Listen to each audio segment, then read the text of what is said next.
Can I tell you to break clean? Watch yourself at all times. Shake hands now. May the best man win. Good luck to both of you. Round one. That was the bell. Speed called by very expert, the Underground Heavyweight Champion. Welcome into another episode of That's Boxing Podcast. I'm Dust. I'm Coach. We got a good episode today. You got to get to team training tonight.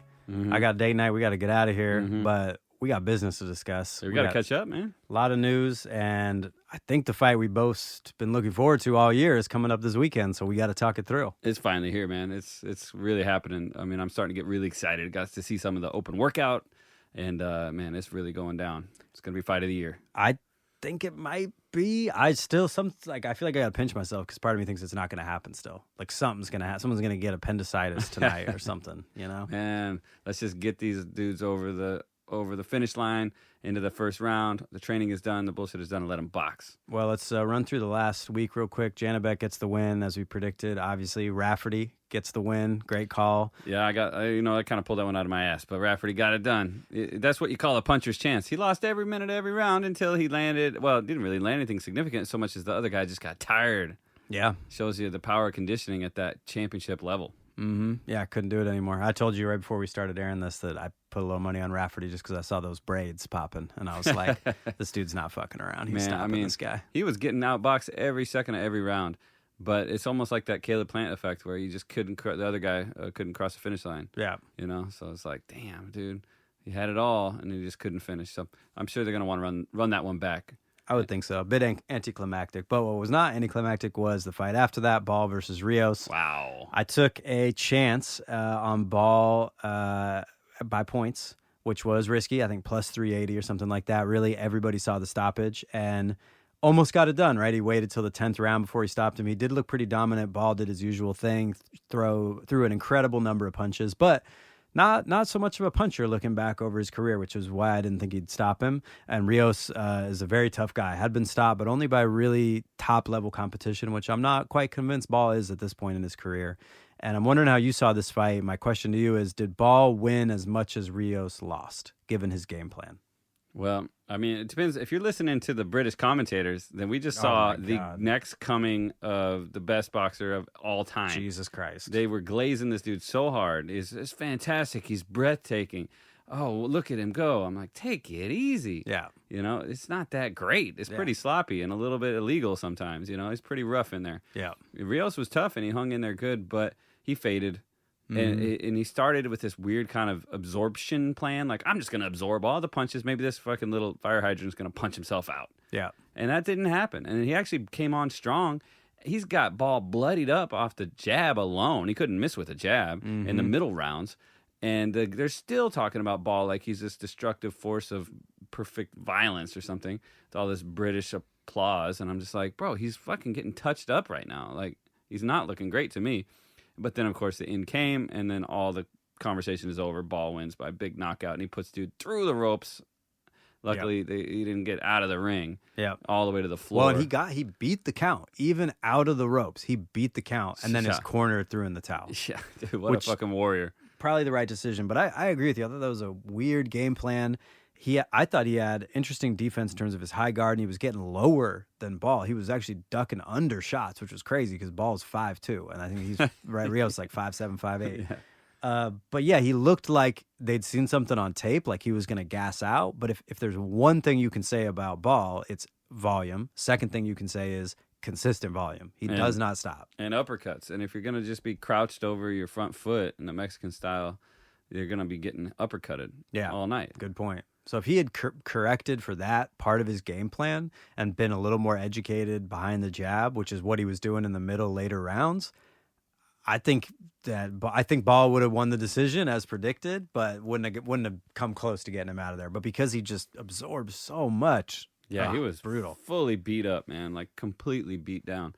You're kind of tough to watch there a little bit, and he showed a lot of heart. But I don't know if what are you going to do next? You know, Ball needs to face somebody a little higher class. Rios, to me, it looked a little old, a little like maybe he knew his legs weren't going to be there for 12 rounds, so he saved his legs and just kind of used his high guard for the first half of the fight. So not a great game plan. Good win for Ball. I was completely annoyed with the British commentators, man. I turned them guys completely off. Turn them off.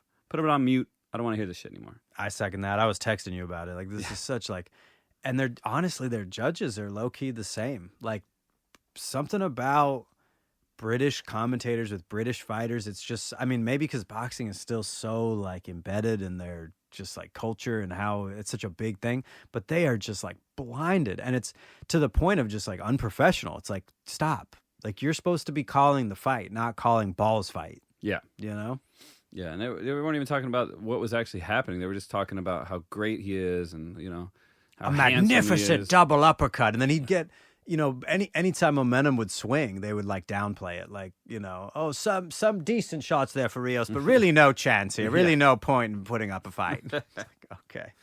Yeah, well, that was a decent fight night for us, but there's a lot of news and there's a lot going on this weekend, so let's move on. All right, let's get into some news. So just announced 10 minutes before we jumped on the air, Spence Fundora is reportedly happening with a clause with Crawford that allows Fundora to do it because Crawford's is mandatory, so gets out of the mandatory obligation. And if Fundora is victorious over Spence, he'll go on to fight Crawford. So apparently that's the order. So what if Spence is victorious over Fundora? Do we get the rematch? No, that's a big what if. Well, but it's a possibility. Fundora only gets the Crawford.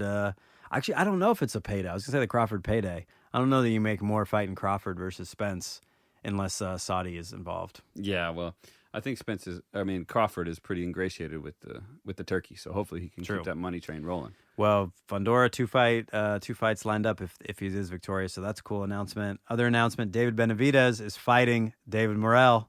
Battle of the Davids. We've been wanting this for a while. I think this is a great fight. Great fight. Great fight. Destiny. They've been on a collision course for a minute. And co-main event, Rayo rematch with Pitbull on the same card. Amazing. Fire Wow. card. That's Viva a la Mexico, purchaser. cabrones. Yep. Yeah, that's going to be a great night. When's that happening? I didn't see the... Did they put dates? Because I saw the Fundora thing, but there was no date on that either. These are just like they're pulling this straight off Twitter and making posters on Instagram, but it's not actually, doesn't have a date on it. I try to wait until they're pretty confirmed, until the word is there's a contract signed before we put them on here.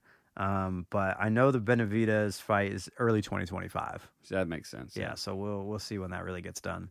One that does have a date, December 7th in San Juan, Puerto Rico, Liam Perro will defend his IBF welterweight title against Richardson Hitchens. Going back to Puerto Rico? Yeah. Wait, no, where was he at? Where he took it off? No, was he in Australia? No, he came down and took it off of the boogeyman in his hometown. But was that in Puerto Rico? Oh yeah, he beat Matias in. We got to check the location. We need a location fact check on that because I can't remember where it was. But these Australian dudes, it was in Puerto Rico. Yeah, these guys are road warriors. Remember Cambosis? Before he fell off, he was the road warrior. He traveled all over. And then he became the hometown loser. A Yeah, couple times. I almost didn't want to say it. Yeah. Hometown loser. Well, this is a good fight, I think. I mean, Perro and Hitchens, that's solid. That's It's going to be a banger. Yeah, maybe a pick'em fight. So I love to see any fight like that. One that's probably less of a pick'em is Inoue coming back to fight Sam Goodman. Or they're finalizing a deal for his junior featherweight championship December 24th in Tokyo. Wow, man, that's what going to be 5 fights in the calendar year. He's the most active, highly rated fighter, like in the top 10. What a hero! Yeah, good for him. Also, Martin Bacoli has been ordered by the IBF to face Caballero to determine the number one challenger for Dubois. Wow, Great fight. that's a good looking matchup. I want to see Bacoli in there, honestly, with anybody, because he's one of those guys where you kind of hear rumblings of him. No one wants to fight him. He's sparring people, but what does that mean? Then he comes out, knocks out Jared Anderson viciously. He really did some damage to that kid. But you don't know how good Anderson is because he's never been tested either. And now everybody's, we were all fooled with Anderson, but now we got the real deal with Bacoli. And it's like, what? Maybe you're fooled with this guy too. Let's see him, Yeah, we're all so vain, man. We just like what we see, right now, especially knockouts. Bacoli looks beatable by by a really talented boxer. A guy that can really move, Yeah. Can't stand around in front of the guy and be a heavy bag for him. How much does he, is he a puncher like who? Like AJ or like Wilder? No, I mean, he looked to me more like a second career George Foreman. Yeah, Just walking into shit and shovel punching and huge shots with flat feet. Right. And long ass arms, no doubt. But if you got legs, you should be able to use the ring, box smart, and beat him. The same way that Holyfield. Well, no, Holyfield lost. He wasn't much of a mover, anyways. Who did? Oh well, we can't get down the rabbit hole there with the second coming of George Foreman, but. That's kind of what I see with Bacoli style. But we'll see what he can do over here with Caballel, and then Dubois got some work to do to prove that he's really the king at the top. Yeah, I mean... Well, the king, adjacent too. He's more like a lord of a manor or something, because the real king is Alexander Usyk. I'm rocking the shirt right now. For the listeners, I'm rocking the Usyk shirt right now. I don't see them running that one back to disrupt it. But, interesting to have a new player in the heavyweight division. Always good. But the true heavyweights today are fighting this upcoming Saturday morning on ESPN Plus, no less. Not a pay-per-view. Unbelievable. We've got the undisputed showdown for 175. Dmitry Bivol versus Artur Beterbiev. Been waiting for this fight forever. Let's get into it. Yeah, man. Well, I put a poll up on our Instagram, and it came out like 60-40, basically, in favor of Bivol. Okay. So it was just pretty close to a 50-50 fight, honestly. True. And some of the messages I got from some of my friends and some of our listeners were basically like, they're picking Beterbiev because of his knockout. You can't bet against a guy with a perfect knockout streak. Mm-hmm. And I'm like, but every knockout streak comes to an end, man. Not everyone. Every storm will pass, you know? Possibly. I think, I see, listening to a lot of pundits out there, obviously consume a lot of boxing media. Bivol's the favorite. I mean, he's the favorite in Vegas with the odds. Not a huge favorite, but definitely the favorite. And a lot of people, feel confident that he'll pull out the victory. I think the question is by what means. Most people are calling a points decision. Seems pretty obvious. I did hear a few people calling for a stoppage by Bivol, that they thought Beterbiev would force the action and press it so hard. And I think it's interesting. Bivol probably punches a lot harder than people think that he can. Oh, sure. You could see what his punches, the effect they had on Canelo. Mm-hmm. He's a good, crisp, sharp puncher, and he's heavy-handed, and there's no doubt about it. So here's my question to you, high level, before we get into all the nitty-gritty. How would you characterize this fight, or would you characterize it? A lot of people say boxer-puncher. Is it that simple of a fight? That's the easiest way to break it down, Mm-hmm. But I think it's a little more complicated than that, because that implies that Beterbiev only has a puncher's chance. But he's got a lot more than a puncher's chance. He's an educated boxer. He's got a streak of, pretty brutal knockouts to look at and make him look like a puncher. But he sets those up. He's not a first-round knockout guy, right? No, definitely not. He went the distance even with a guy like Anthony Yart. So not the distance, sorry. He went into the, 8th round or something before he stopped him, 8th or 9th round. So he's not this, it's not like early Mike Tyson, 20 knockouts in a row against who knows who the hell that guy was. Right. These are, I was looking back to his record today, and I was trying to look for somebody that had Bivol's style in the professional ranks, and I couldn't really pick out anybody that had that style, because it is, it's kind of unique to the territory from where they train from. They used to be on the same amateur team, but they were in different weight class and different age group. I guess they never really crossed paths.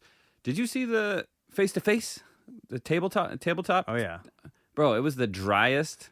Yeah. Not like they were just like, I just do this because I have to. I don't want to be here. He doesn't want to be here. I mean, Beterbiev was kind of big brother him in a little bit, Mm-hmm. He was kind of trying to dunk on him here and there. Bivol was just not involved at all. And the interviewer, this is the same joker from the Nick Ball fight, who's, everything's saying, oh, magnificent. Oh, quite the most lovely boxer I've ever seen. Of course. He's trying to interview these guys and get something going, and they just won't give him nothing. So he ends up just interviewing them separately with questions that don't actually involve the fight. Like, have you ever had an opponent you weren't friends with? He's like, no, I don't care. Right. And then he asked the other guy, how about you? He's like, yeah, I'm not friends with anyone. I'm like, this is nothing's happening here. Usually they stretch those things out 20, 30 minutes. This was 8 or 10 minutes, and they're like, all right, we got nothing going here. Yeah. That was pretty funny, because this isn't built up off of bullshit. This is built off of boxing. Mm-hmm. And boxing doesn't need bullshit. This is a real 50-50 fight.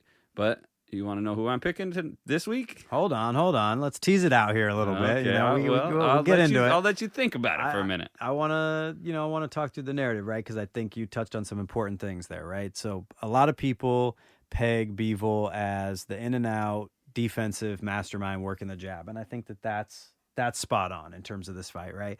Bivol has the third best differential in boxing, behind Shakur. I don't know who number 2 is. In terms of that's me. that's you, yeah. if you were in here, it's actually interesting. The plus, wow, I did not think of this. Who do you think so this is the plus minus for hit and don't get hit, right? So Shakur Stevenson, number 1, by a actually pretty significant margin, lands the most punches for the least punches landed on him. Sure. Number 3, Dmitry Bivol. Number 4, you could probably guess Vasily Lomachenko. Who's number 2? Hit and don't get hit? Hit and don't get hit. Give me a weight class. Come on, give me a weight class. Just like size. Featherweight. Really? Featherweight. Mexican fighter. Just got a face tat. Bam. Bam. Bam-a-lama. Mhm. All right, Alabama Bam. Pretty impressive. Yeah. Yeah. So Bivol definitely the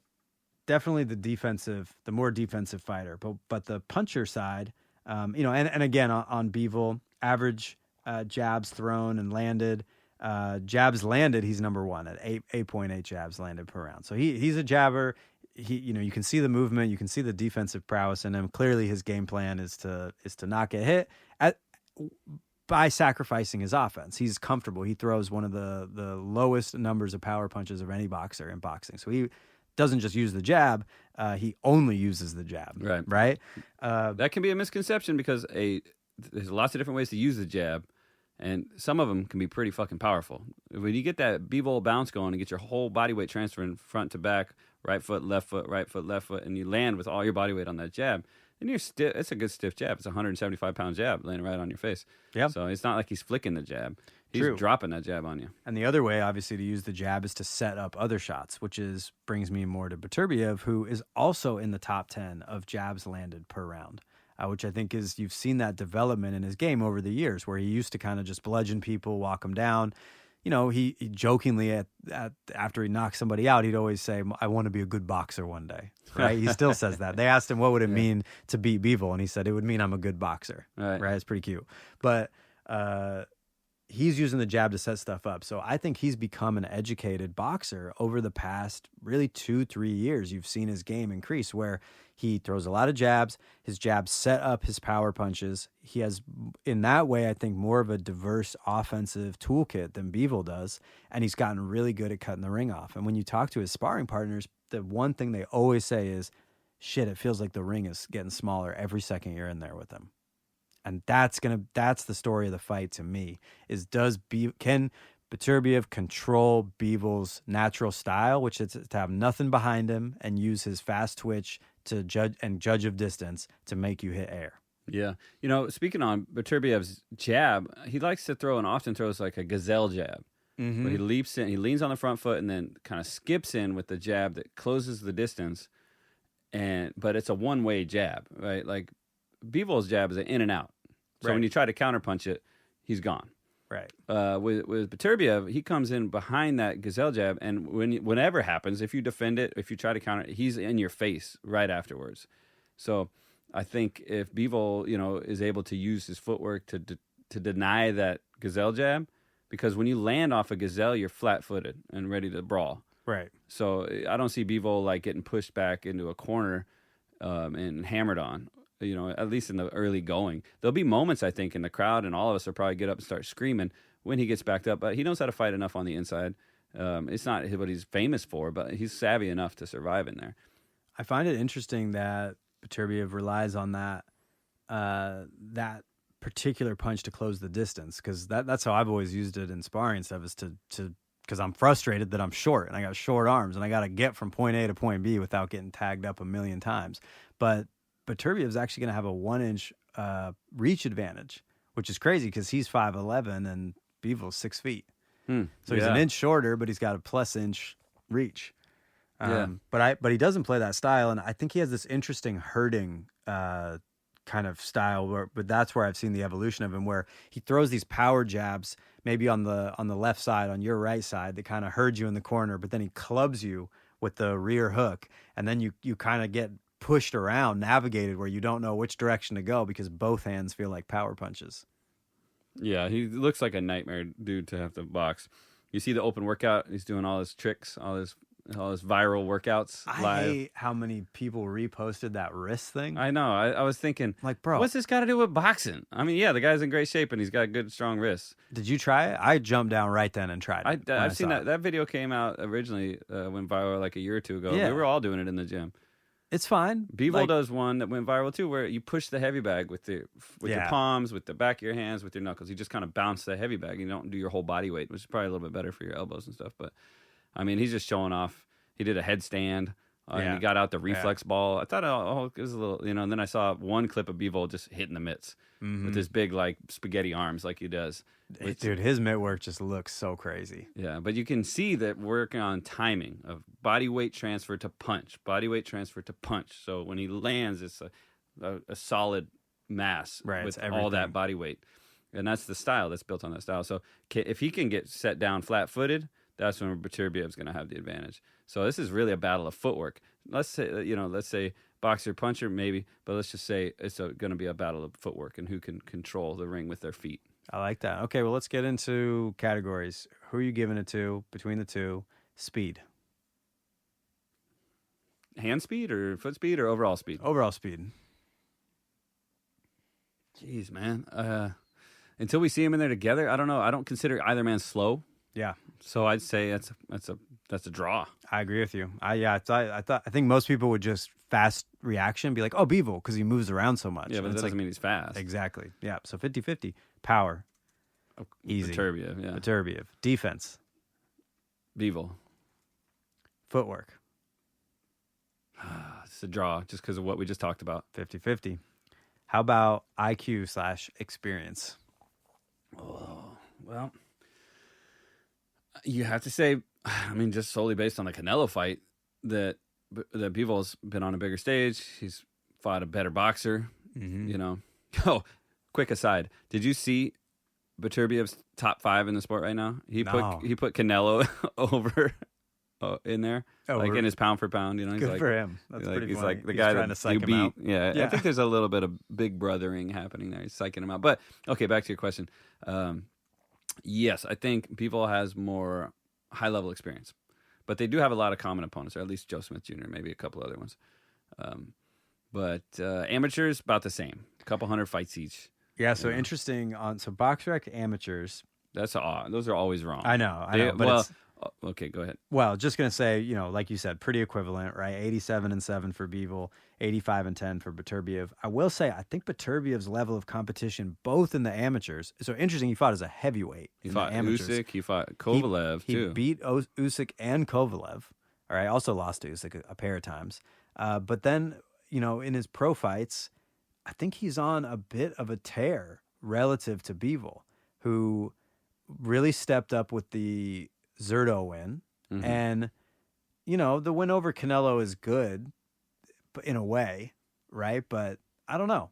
He did his thing, I guess, against Canelo, but it didn't cement Bivol as like, oh, wow, this guy's like unbelievable. You know what I mean? He looked like a huge guy that had great movement and frustrated Canelo all night, which He is looked hard like to a do. consummate professional in there. He did not play along with any of the emotional tactics that Canelo was trying to employ. Right. Lingering on the ropes, trying to get him to come to him. So I think that was a big win. But yeah, obviously he didn't ingratiate himself with common boxing fans that night. They're just like, okay, whatever. Who's next for Canelo? But us real boxing fans, we know what he showed up that night for sure and put on a hell of a fight. But when we run Beterbiev's knockout streak of Callum Smith, who he was the guy to beat, and he looked average as hell against Beterbiev. I mean, he shut everything down there. Anthony Yard, Joe Smith Jr., has the great win over Vosdik. I think he's got the more impressive resume. Now, again, in experience, one of the downsides to being such a puncher is in the pros, Beterbiev has 90 rounds and Bivol has 190. He never knocks anybody out, so Yeah. he's banking 12 every time. Yeah, that's definitely value. Activity matters, and that brings me to this part. What was the last fight for Beterbiev? Was the Anthony Yard? Was Callum Smith. Was Callum Smith? Okay, Mhm. and then when was that? Earlier this spring or something? I mean, that's a great point you're about to touch, and that was January 13th, 2024. Yes. So wow, that sounds like a long time ago in the boxing world. Yeah. And And what's happened in between now and then? was a torn meniscus, surgery, and the guy's damn near 40 years old. Yeah. So did he get old overnight is definitely a question here. Yeah, will he look flat in there? Will he not be able to perform? I mean, in the Yard fight, I remember watching, like, he was getting touched up quite a bit. And I didn't consider Yard a world-class guy.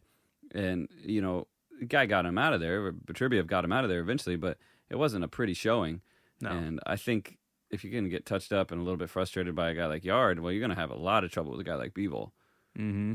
Yeah, interesting point. Callum Smith just wilted in there, if I Yeah. recall. Yeah, under the pressure. 5th round, something. I don't remember. Yeah, Beterbiev throws a ton of punches from a ton of different angles. His footwork is, undervalued. Like I said, makes the ring feel smaller and smaller. And that's really, I think, the question. Can Bivol stand up to that? Is the experience enough? So, back to pressure on you between the two of them. Experience, IQ, who are you going with? I'll stick with Bivol on that. Okay, so for you, that's the tiebreaker. That gives 2 categories to Bivol, 1 to Beterbiev, and the other 2 are draws. So Yeah. you sum all that up. How do you see the fight going? I'm picking Bivol, 12-round decision. Bivol by decision. That's what I'm picking. Yep, because of the activity, because of his experience, because of Beterbiev's injury, because of his time out of the ring. All these things add up to me. Mm-hmm. And there's always a chance. Like, I'm not the oracle of everything, and but What? I know that's you. That's you, bro. Not last week. Yeah, I got you the last couple weeks, but yeah, that's what I'm picking because that's how I see it getting done. I see that as a true path to victory. Now, do I see Beterbiev having a path to victory of just going out there and mauling Bivol? That seems a lot less likely to me than Bivol just being Bivol for 12 rounds. Mm-hmm. Not a lot less, slightly less likely. Do you give any credence to the thought that Bivol gets a stoppage because Beterbiev is not going to be... He's a fighter. He's a warrior. And he's going to keep pressing the action the whole fight. And he's not invulnerable. He's not a juggernaut Joe Joyce before he got knocked out. He's been down before. He's been cut before. And maybe the volume is too much. And those heavy jabs just take a toll. And it's the 11th round. And it's like he's on the ropes getting pummeled. And the ref steps in. The only way I see him getting TKO'd would be some problem with his leg. If the injury flares up, again, if he has some kind of mobility issue. Interesting. I think then that could lead to an end. But I think he's too tough. You've seen him get bloodied up against Marcus Brown. And he backed him up to the ropes and just beat him to a pulp, while he was bleeding from the face himself. So, and then remember, they told him, we're going to stop this fight. If you he was leaking bad. And he was, they'll give you one more round. And he said, okay. And he knocked him out. Yeah. Kind of feels like he can flip that switch. Yeah, I know it. But I think sometimes the harder you try, the easier it is for the other guy. So I'm expecting Bivol to be a pro boxer all night long. An emotionless terminator of footwork, jabbing, quick hand combinations, smart work, smart defense. And I expect it to be a show, man. I think it's going to be a close fight, back and forth. But I think Bivol gets it done. What about you? Who you picking? Well, split decision, unanimous decision. What do you think? Oh, man. I don't know if I'm ready to make that kind of call right now. But you think it could be a close I fight, think but it's decisive? Close. Yeah, I think it's definitely not going to be a wash. It's going to be like 3 rounds for this guy, 2 rounds for that guy, 1 round for this guy, 2 rounds, back and forth. You're trying to add it up in your head like, fuck, who's even winning this thing? Mm-hmm. But Bivol is just going to kind of carry it through and win 1 or 2 more rounds. So okay, well, the money out there betting definitely sees it the same way that you do. Pulling up the live line right now, money line, they've separated even further from the last time we recorded. Bivol's minus 145, so definitely the favorite. Let's see what they've got. Bivol by decision or technical decision, just plus 115. So not even a lot of value picking the method of victory. Might take Bivol straight up if that's who you believe in. I will say I'll caveat my pick with I love fights like this because this fight not only is the winner a 50-50 toss-up, but the method of victory to me is maybe not 50-50, but 60-40. Like you got to lean Beterbiev knockout and Bivol decision because that's just how they win, right? yeah, But even that 60-40, like I could see either one of them winning either way, right? So amazing fight, phenomenal fight. Honestly, any pick we give is like any pick you get from anybody out there is 50-50. It's legitimate. I mean, somebody's going to be right. But Yeah. what's the line on Beterbiev decision? Okay. Because I haven't heard anybody bring that up. Man, you are stealing my thunder. That's exactly where I'm going. That's my pick. I put money on it this morning. Nice. So I think Bivol winning this fight, I can see it. I can close my eyes and see it perfectly. Exactly what you said. He stays perfect. You can just see in your mind's eye, it's the 9th, 10th round. Beterbiev's picked it up a little bit. He's landed some great punches, but God, he's getting frustrated. And the seconds are ticking by and the rounds are going by. And before you know it, Bivol's doing a victory lap around the ring and it's the last bell. And you're like, shit, he didn't get it together. Right? I could totally see that. At the same time, of course, everybody can see Bivol getting caught. Oh, Beterbiev knocks him out. In retrospect, everyone will say, shit, that was kind of obvious. 20 wins, 20 knockouts. Why would he not knock this guy out? It's not like Bivol looks indestructible. But the angle I'm seeing is that Beterbiev, he doesn't give rounds away. He's not Tank Davis. He wins rounds. He's up on the scorecards in most of the fights when he stops these guys. I don't know that Bivol is necessarily that much better. If Bivol's fighting off the back foot, and you got to think about how the judges are going to see it, Beterbiev is going to look like the aggressor, like he's pressing the action, like he's trying to make the fight happen. And that can win you some rounds. Some quiet rounds can get won by the guy moving forward. That can win you some rounds. And Artur Beterbiev by decision is plus 700. Yo, you locked it in already. I locked it in. So obviously once we record this, word's out, our millions of viewers, it's going to change that line. But right now, plus 700. I put a little money on the money line for just Beterbiev straight up because he's still plus 120 just to take him on the money line. But then I faded a bit on. I also took a little on Bivol to get knocked down and Beterbiev to win by decision, which was plus 1,400. Wow, you're having a lot of fun this weekend, man. I just could see it. I could see it. You're going to be watching. Here, I'll tell you how important this fight is to me. But I really like your pick, and I like that we're on opposite sides of this. It's like a football rivalry or something. Like, yeah. I'm gonna be in my house watching. You'll be over here watching. We might as well just like do a video call and leave it running, so I don't have to text you during the fight. That'd be good. We could live stream it. But here's how important this fight is to me. My son brought home a birthday party invitation. He's in 6th grade. He's making new friends in middle school. I think that's great. I want to support him and his new friends. It's at Ultra Zone laser tag, not far from my house. Starts at 3:00 on Saturday. On Saturday. Oh, so you can't go. So guess who's not going to the birthday party? Sorry, kid. I am not leaving the house. That's solid. At 3:00. That's to solid. Take you 20 minutes away. Hey, maybe every fight on the undercard will end in a knockout, and you'll be out of there early. I'm like, can you call an Uber for a 12-year-old? To be fair, this is a historical event that your son should really watch. I know. I mean, why have friends when you have boxing? Dude, that's what I should really instill in him. It's just an obsession with boxing. Actually, he's a cool kid. He came out with me to the local fights this weekend. Speaking of the local fights, shout out Ibrahim from West Portland, a Beaverton boxing team over there. They were out, and we were talking a little bit, and he said he listens to the pod, so thanks. It's nice to meet a real listener out in the streets. Hell yeah. Thanks for your support, man, and we'll look forward to seeing you at the next fights. It was a good weekend of local boxing, local tournament. Crazy, tons of young fighters, a lot of kids, Mm-hmm. A little hectic, but we, and it was boxing. I mean, it was literally that's boxing weekend. We won some, we lost some, we had an opponent not show up, we had some drama, we had some good times, nothing crazy. That's boxing. That's boxing, Living up to the motto. Exactly. How about this? I've been rummaging, I've been scrolling here. This is your pick right here. This got you written all over it. But it's really got me written all over it. Bivol to be knocked down and go on to win by decision. Wow. Plus 1,600. Get up and win. That'd be tough. That means, he's going to have to come back and pretty much win like 8 rounds. Seems right, though, lose right? 3, get dropped in 1, and have a really close split. You see him winning by decision, and you got to think it's there's going to be some 50-50 adversity. he gets knocked down. There's going to be some adversity. This was what we hit on 2 times with Ortiz fighting Bohocek and with Berlanga fighting Canelo. We hit this pick right here. This is secret sauce right here. This is the most slept on pick all the time. Is you pick the guy who you think's going to win, but he's going to win by decision, and the other guy gets knocked down. But it's in reverse because this time we think Bivol gets knocked down and wins by decision. Yeah, you really got to consider that when we're talking about a puncher like this.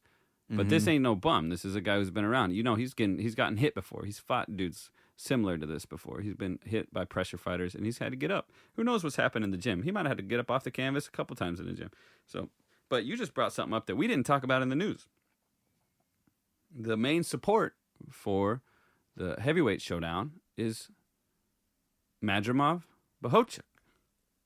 For which fight? For the fucking king of the ring, man. The big dogs in Riyadh. Yeah. Did you see that? I did see that. I think that's going to be a great fight. That's a great fight. That's going to be a slept-on fight, too. I think sure. that looks like it's going to be amazing. Madrimov's a guy I want to see kind of face everybody at 154 now, because you saw him kind of like give Crawford the tough test, and you feel like it's hard for me to escape. Like if they fought again, he would win because he'd press the action more, and he looked like the bigger dude in there. Same with Fury and Usyk, where I'm like, shit, Fury talking all that shit now. Like I'm coming in there to kill him. I'm like, oh, maybe he is now. Right? He talks so much shit. So that's what I like about this weekend. No shit talking. Yeah, that's true. That's kind of like the opposite of. How about I'm still scrolling here. Beterbiev to be knocked down and win by KO. Plus 3,000. I'm putting $5 on that. I can't stop myself. Okay, for all our listeners, please bet responsibly. Do not scroll to the bottom, the most obscure and ridiculous props that you could find. These are not ridiculous.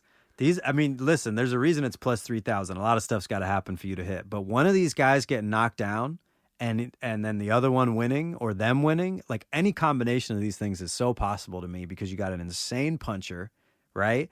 An insane boxer who's going to be literally pressed up against the ropes. And everything's on the line. Like, this is a legendary night. This is the first time that there'd be a unified light heavyweight since Roy Jones did it back in the day. So this is a big deal. We're all going to be watching. Hey, one more shout out. One of our other loyal listeners told me our last episode was kind of weak. So shout out Anna. I hope this one's suiting you a little better. Damn, that hurts. I know. It hit me right in the feels. Should have told me that before we started, so I could have been more professional. You know. I don't know. Coach was probably tired. It's usually his fault. I got to carry all these episodes. I know. He's carrying me right now. I've been training hard, man. Coach getting back in shape. I got notes and stuff. You know, it's like, what am I over here? Chopped liver? I don't have a day job. All right. Well, I hope this episode was better. I think we got into the nitty gritty of this fight, which is going to be epic. We could run through the undercard a little bit. It's not a bad undercard. It's just absolutely overshadowed by how excited we all are for this fight. But Chris Eubank Jr. comes back. We got Wardley Clark for a British heavyweight title. That's going to be an exciting fight, a local pawn fight. If they got some British people on the broadcast, make sure you tune in to their exquisite commentary. Oh, it's so amazing. Steve Bunchy, that's the guy. Mm-hmm. Ugh. And Jai Optai, Jack Massey, not a bad fight. Optai probably comes through, but want to see him keep stepping up. Yeah. And then Ben Whittaker, the guy that's clowning on everybody. Probably this is another clown show fight, but I'd like to see him continue. I mean, I love people just like, talking online like, oh, he's the next, like he's incredible, he's Mayweather, but it's like wait till he fights a real person. Yeah, these guys who are dancing around on low level opposition, it's just embarrassing. Just stop. Just be a professional. Yeah. So, yeah, but he'll probably do his little dance routine. Eventually, it'll catch up to him. Yeah, I think so. But this is another one to tune in early for and watch that. So, and then Sky Nicholson, Raven Chapman, the first women's boxing world title fight to happen on a turkey card. Wow. So that came up a couple episodes ago. So here I am, proved wrong. They are supporting women's boxing. That's good to hear. At least 7 fights down on the undercard. They're definitely champions, bastions. Yeah, Sky the Southpaw. She's pretty nice in there. So we'll be keeping an eye on all those fights. I'll be watching boxing all day because when does this start at? Like 9 in the morning? Main event walk. I heard the rings walks at 3 for the main event. Yeah, that does tend to be what it is. This is 9 a.m. PST is when it's going to get started. It'll be on DAZN, and then I think switch over to ESPN Plus for the main fight. Yeah, that's confusing, but I'll try to keep track of it. It's going to still be on DAZN, though, right? I think they might. So back when Shakur was fighting, they were going to actually clip it off of DAZN. So you were going to pay $20 for DAZN all the way through Shakur, and then it was going to stop. And you'd have to go to ESPN Plus because I think they have a contract, right? They want to draw eyeballs there. So I don't know. You got to be kind of ready for this one. What's going to happen? Okay. Well, I'll have my clicker batteries ready to go. You got an Apple TV, man? It's lithium ion. I don't know what you're talking about. My thing, it goes through these AAA batteries like once a month. You got a smart TV or something? What are you doing over there? I'm getting you an Apple TV for Christmas. Hey, okay, all right. You heard it here, folks. He's getting me an Apple TV. Really, I'm gonna try to get us a sponsorship where we can get you an Apple TV. We do need some sponsors, man. But make sure you eat your Kim Jong Grillin. Get your hair cut at 1-2. Our OG sponsors. Still ride or die with those guys. Yep, big checks. We're cashing checks from these sponsors. I'll tell you that right now. Damn. All right, I'm excited. I can't wait to break this fight down next time we're on here. Obviously, I'll be sitting here pretty with my hitting plus 6,000 Bivol to be knocked down once in the first round, get up, lose by KO, split decision. Whatever, man. If you keep making bets, eventually you're gonna get the right one. Hey, so the DraftKings account, $5 there, $5 everywhere. It's looking better than my 401k right now. I'll tell you that. I'm thinking about transferring them. Hey, man, this is gonna be the full-time job. Professional gamblers on the sport of boxing. Low key, that's kind of my goal. All right. Well, we'll try to keep this guy from losing his mind and his money. You guys keep your eyes on the prize and keep watching these fights because we're gonna come back to you live, with our next episode, with the results. And I think you'll probably see our pick sheet come out on Instagram. And we might do a little challenge, a little showdown, like loser has to something. Interesting. All right. Loser has to buy me an Apple TV. We should add up all our picks at the end of the year and do a head-to-head. Okay. All right. They're all documented. They are. Yeah, So they're all those- documented. okay. I'm still working on it, but I've got the spreadsheet going of our returns versus the other podcasts that are out there. It's wild. Like, it's seriously wild how many more we hit on than these guys. Damn. Which just kind of shows you that, I don't know. I don't know what it shows you. I don't have time to listen to the competition. I'm too busy doing our thing. Oh, yeah, rubbing But it. I'm sure that they're not right and they don't know shit about boxing. It's interesting. I mean, every broken clock's right twice a day. There's always somebody, the people that hit on Dubois or something like that, where I'm like, damn, like, nice pick. I mean, we kind of called that one too, of like, I don't know. It was a maybe. It was what kind of AJ shows up was the conversation there. But at the end of the day, you got to put something down on paper, and it's you can hit on them broken, but I think it's about the zooming out and the consistency. All right, well, we'll just have a New Year's Day count. Okay. And we'll see who's up on top, and by then we'll have thought up some kind of competitive, horrific fucking problem. bullshit we'll have to put each other through when it comes down to that. Like how, I got to get in the ice bath or something out back. Ooh, ice bath. I'm thinking like a naked 10-mile run through downtown Portland. Bro, I do that every day. That's called road work, right? That's how you do it if you want to be aerodynamic, lean. Yeah, I wear trash bags and duct tape personally. I like to that sweat was it you? out. Yeah, I thought that was some crackhead down. yeah. No, I got to sweat out this I little gave big that burger. guy $1. I just sweat truffle oil at this point. Ooh, living nice. Yeah, I know. Living nice. It's good. All right, y'all. let's get out. Until next week, I'm Dust, I'm Coach. and that's boxing.